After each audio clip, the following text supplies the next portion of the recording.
Hello ladies and gentlemen, and welcome to another HD review. Today we are starting to dig into those Russian tier 10 medium tanks, and we'll start off with the T-62A, the tank that was in the game for the longest.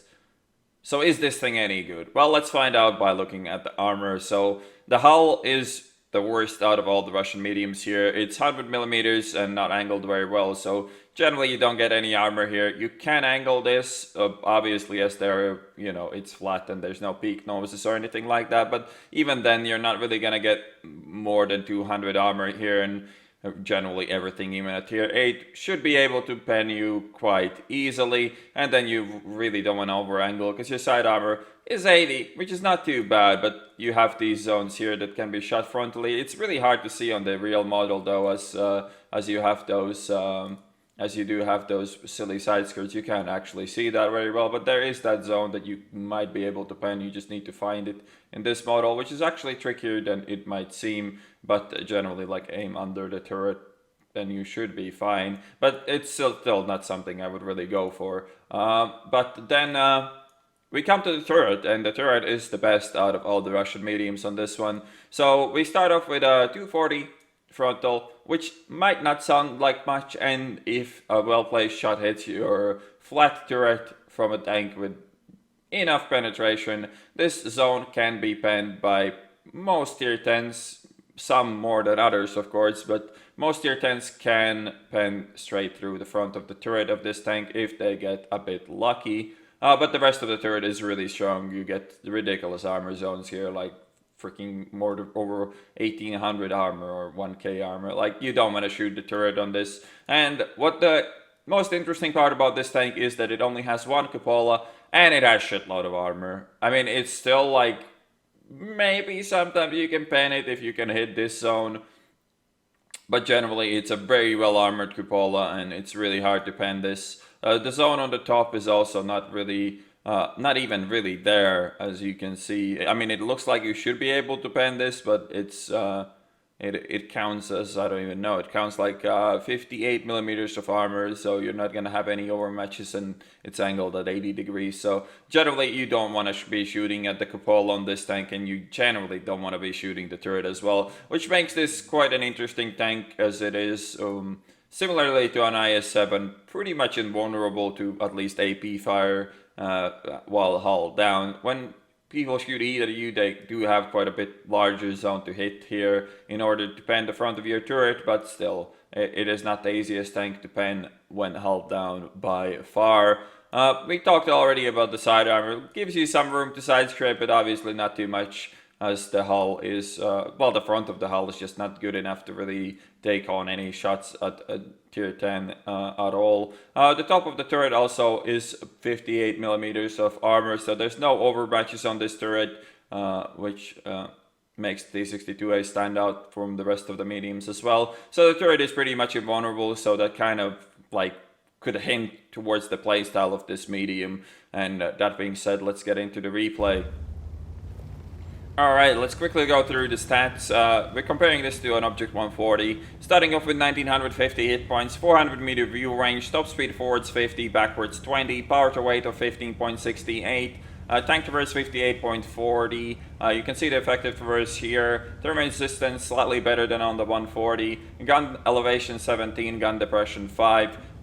When it comes to the gun, 3033 damage per minute, 320 damage per shot, 264 penetration, aiming time of 1.92, accuracy 4.33. So that's slightly worse than on the 140 while moving and traversing your tank, but slightly better while aiming only with your turret. And the shot velocity also amazing, as this is APCR.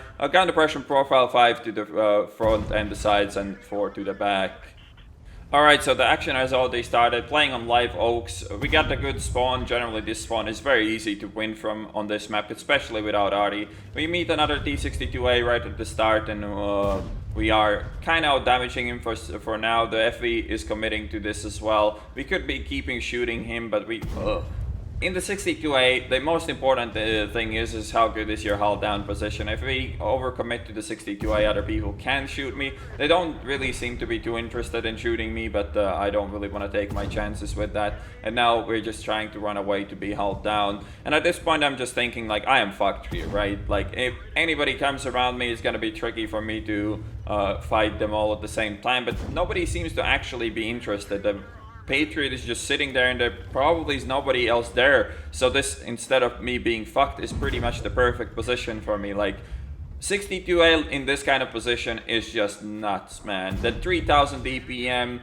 the really good rate of fire, the good pen, the good accuracy, the unpenetrable pretty much turret frontally with AP means that I'm in a really good spot here, and this should be a really good game for me. The only issue is that I really, I just generally alarm my enemies too often with this peeking all the time, but without Artie this should work just perfectly for me. And this is like literally the perfect position. You want to, your enemies are kind of focused on other shit, and you are hull down as hull down as you can be at some range, so it's very hard for them to get your hull as well, because I'm probably showing them my hull every once in a while, but nobody's really able to hit me. I don't really have to aim for too long, and I just can unleash this DPM. I mean, that 3k DPM figure was without the rammer and the good crew, and with that we're probably rocking like 3.5 even more DPM, and that just shows, I mean, we're already at 4.5k and we don't really intend to stop anytime soon. But when it comes to comparing this T-62A to a 140 or the 430, 62A, in my opinion, is either the best or the second best. It's really close between this and a 140. The 140 lost some of its goodness in the HD update. It got a bigger roof weak spot, and the hull, I think, became slightly worse as well. But it's still very potent, especially with that gun depression. The gun is slightly worse on the 140, but it's pretty much negligible, really. Yeah, I would have done really similarly well in the 140. Maybe I would have taken some damage here, but by far the worst out of the Russian mediums has to be the 430. The added DPM doesn't really cut it for losing all that ability to really put down that DPM. I mean, we're missing some shots here. Most of them are kind of unfortunate, or a bit of potato aim by me as well. But in a 430, this would have been completely different. I would have missed at least half of my shots unless I aimed them, and if I aimed them, well, we probably would have still done really well, because this is really the perfect spot to be in a Russian medium. But I think the 430 in general is just the weakest of all of them, as it just lacks any ability to deliver that DPM with an absolute potato gun of his. And now here you can see why, like, I don't really play these tanks a lot, and an obvious, easy, correct play here is to face him, but I'm just used to playing things like an E50M and shit like that, and those you don't really want to face too much, but yeah, that bounce. That 250 pen lower plate bounce. I mean, it was kind of angled, but still, come on. But yeah, you can see that I do like some experience in playing these things, and I don't really play them too often, but face there was 100% the right play. But yeah, the 62A is generally as strong as its hull down position is. If this tank is not in a good hull down position, you probably want to choose the other Russian mediums over it. Maybe not the 430, unless you want to use consumable in 430. If you use the consumable, the aiming gets slightly better, but without the consumable, the 430 is just like unplayable. The gun characteristics on it are so bad that you really need to be lucky to hit any shots with it. I don't even know where that first shot went there. But yeah, the 62A is as strong as its hull down position. If you're not in a good hull down position, this tank is just gonna melt away, and you're really gonna be a sad panda, and you're gonna trade badly because you don't have a good alpha damage. But at the same time, if you catch somebody in the tracks, if you manage to perma-track him, this tank can definitely do that with this reload. Then you're gonna be a happy panda and do a lot of damage. And just to look at this game, the time it took for me to do like 8k damage was what, like 3-4 minutes max. I was constantly shooting, as I said, perfect position for a 62A. It worked out really well for me. Nobody wanted to counter me, and there was no shitters as well. Alright, so here's the end plate. Ace Tanker, 3828 experience with the premium account, high caliber. We ended up doing 8033 damage, assisted for 718. Picked up 4 kills as well. has got 1276 base experience. Alright, so a couple of questions to be answered here. So first of all, is the T-62A worth the grind? While it is sitting at a pretty mediocre medium tank line, I mean, generally the Russian mediums aren't too special or too good until the T-54, which is pretty damn good, even without spamming full heat in it. It is a line where you can get 2 tier 10 mediums for a price of 1 grind, so it's really hard to deny the value on this, and it's not a bad medium tank line to get into as a newer player, so definitely worth the grind.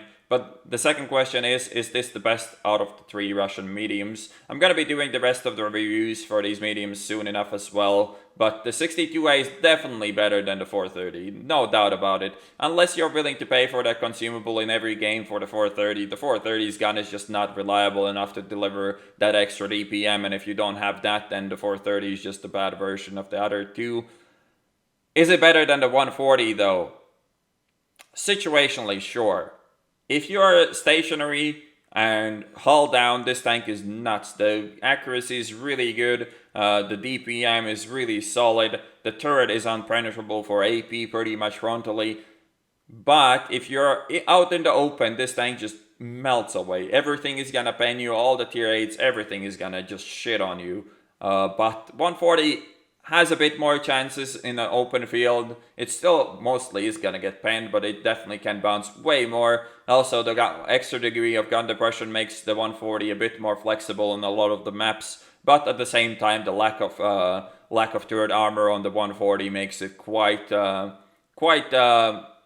frustrating at times, where you just get penned straight through the turret, and it's not as strong when you're hull down, but it's overall just more flexible, and it also is slightly faster. So there is a trade-off there, and I think both of these tier 10 mediums are one of the strongest at tier 10 at the moment, but picking between them is really tough and kind of depends on your playstyle these days. Anyways, I hope you guys enjoyed this review, and I'll see you on the next one.